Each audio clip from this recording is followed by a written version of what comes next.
Hello दोस्तों, स्वागत है आपका आपके अपने YouTube चैनल में। दोस्तों, आज हम प्रॉफिट एंड लॉस का पार्ट 3 पढ़ने वाले हैं। हमने इसके पार्ट 2 को कंप्लीट कर लिया है। और दोस्तों, यदि आप लोगों ने हमारे उन वीडियोस को नहीं देखा है तो सबसे पहले प्लेलिस्ट में जाकर उन वीडियोस को देखना। तो दोस्तों, बिना टाइम खराब किए हम डायरेक्टली चलेंगे क्वेश्चन की तरफ। क्वेश्चन आपके सामने है। अब देखिए दोस्तों, क्वेश्चन क्या है।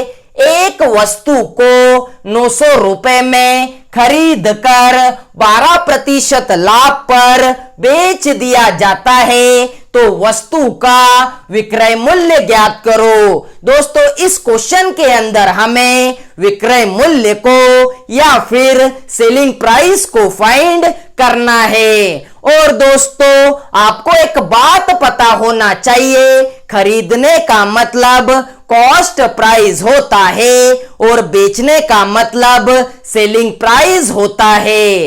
अब देखिए दोस्तों, कॉस्ट प्राइस हमारे पास में कितनी है? 900 रुपए है। और प्रॉफिट हमारे पास में कितना है? 12% है। और दोस्तों, हमें विक्रय मूल्य को या फिर सेलिंग प्राइस को फाइंड करना है। जब मैंने आपको बेसिक पढ़ाया था तो आपको एक बात बताई थी, जब भी हमें विक्रय मूल्य को या फिर सेलिंग प्राइस को फाइंड करना होता है तो लाभ या हानि प्रतिशत अंश में या ऊपर लिखते हैं। लाभ होगा तो 100 में ऐड करके लिखना, हानि होगी तो 100 में से घटाकर लिखना। अब देखिए दोस्तों, कॉस्ट प्राइस हमारे पास में कितनी है? 900 रुपए है।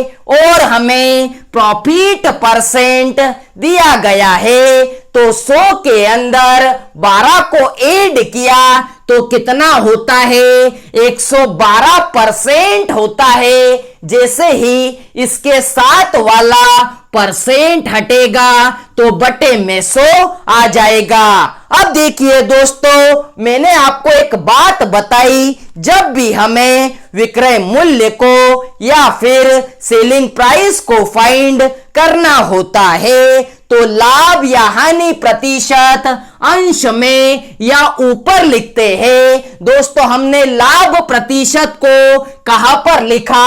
अंश में या ऊपर लिखा। यदि हमें कॉस्ट प्राइस को फाइंड करना होता तो हम क्या करते?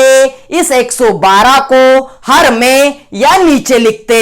अब देखिए दोस्तों, 2 जीरो से 2 जीरो को कट किया, 9 दूना 18 होता है, हासिल लगेगा 1, 9 एकम 9 और एक 10 की 0, हासिल लगेगा 1, 9 एकम 9 और हासिल का 1 10 हो जाएगा। इसका मतलब इसका सेलिंग प्राइस या विक्रय मूल्य कितना होगा? तो 1008 रुपए होगा। तो दोस्तों, उम्मीद करता हूं कि आपको यह क्वेश्चन समझ में आया होगा।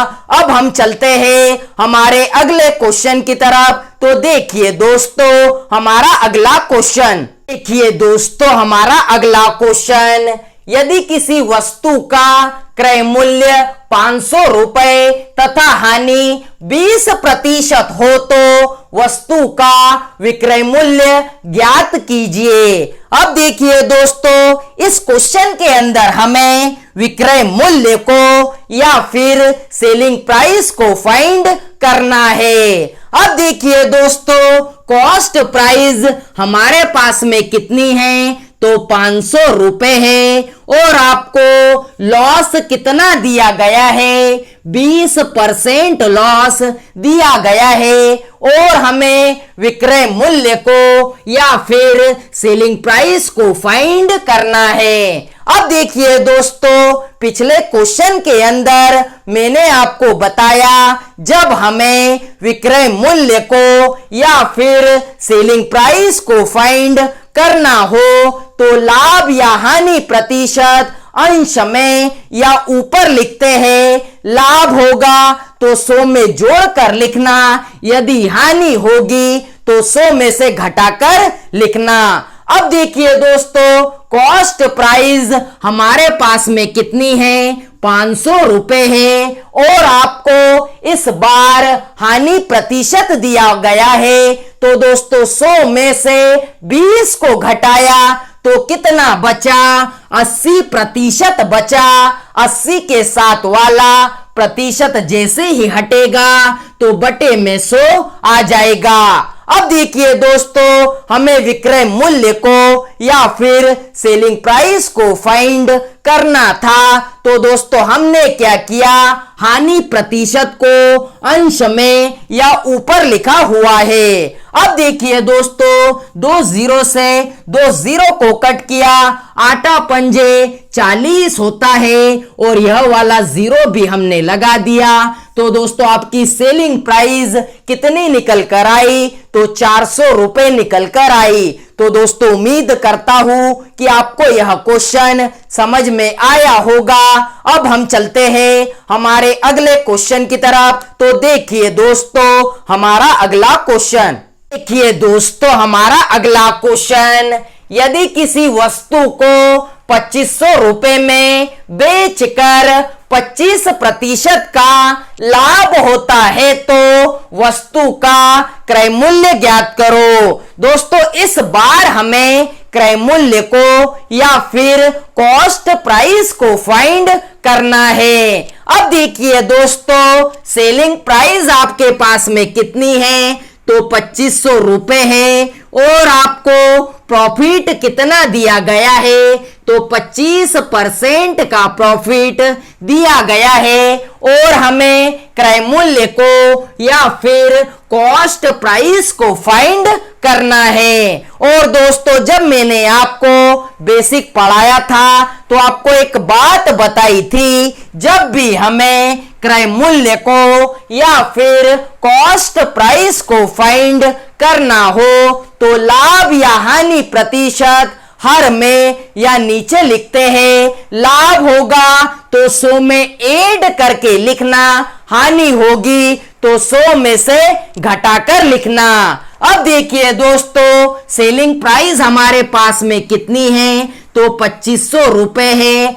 इनटू में दोस्तों इस बार हमें कॉस्ट प्राइस को फाइंड करना है, क्रय मूल्य को फाइंड करना है। तो जो भी लाभ प्रतिशत या हानि प्रतिशत होगा हर में लिखा जाएगा। लाभ होगा तो 100 में ऐड करके लिखेंगे, हानि होगी तो 100 में से घटाकर लिखेंगे। अब देखिए दोस्तों 25% का लाभ, तो 100 में 25 को ऐड किया तो 125 होता है। इसके साथ वाला प्रतिशत हटेगा तो ऊपर 100 चला जाएगा। अब देखिए दोस्तों 125 एकम 125, 125 दुना 250 होता है और ये 0, अर्थात दोस्तों 20 गुना 100 कितना होता है, तो 2000 होता है। तो आपकी कॉस्ट प्राइस कितनी है, 2000 रुपए है। तो दोस्तों उम्मीद करता हूं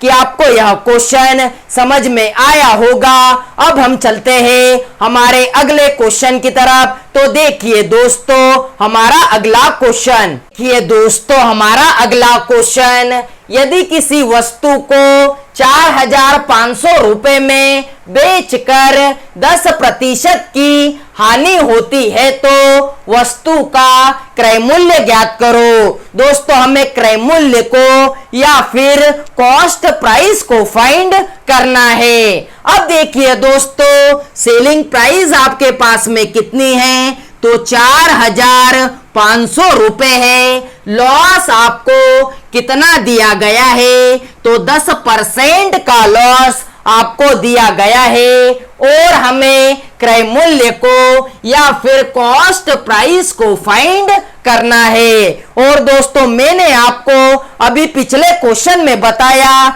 जब भी हमें क्रय मूल्य को या फिर कॉस्ट प्राइस को फाइंड करना हो तो लाभ या हानि प्रतिशत हर में या नीचे लिखते हैं। अब देखिए दोस्तों, सेलिंग प्राइस हमारे पास में कितना है, तो 4500 है दोस्तों। 100 के ऊपर 10 की कमी तो कितना हुआ, 90% हुआ।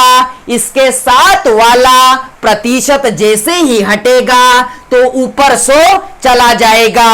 अब देखिए दोस्तों, हमें कॉस्ट प्राइस को, क्रय मूल्य को फाइंड करना था, तो दोस्तों हमने हानि प्रतिशत को हर में या नीचे लिखा हुआ है। अब देखिए दोस्तों, 0 से 0 को कट किया, 9 एकम 9, 9 पंजे 45 और ये 0, तो दोस्तों 50 गुना 100 कितना होता है, 5000 होता है। यही क्या है, आपका कॉस्ट प्राइस है। तो दोस्तों उम्मीद करता हूं कि आपको आज के सारे क्वेश्चन समझ में आए होंगे। आज के वीडियो को बस यही तक रखते हैं। यदि आप लोगों को हमारा यह वीडियो अच्छा लगा हो तो वीडियो को ज्यादा से ज्यादा लाइक कीजिए, शेयर कीजिए, सब्सक्राइब कीजिए और बेल आइकन को जरूर दबाएं, जिससे कि हमारे आने वाले वीडियोस आपको प्रॉपर वे में मिल सके। जय हिंद।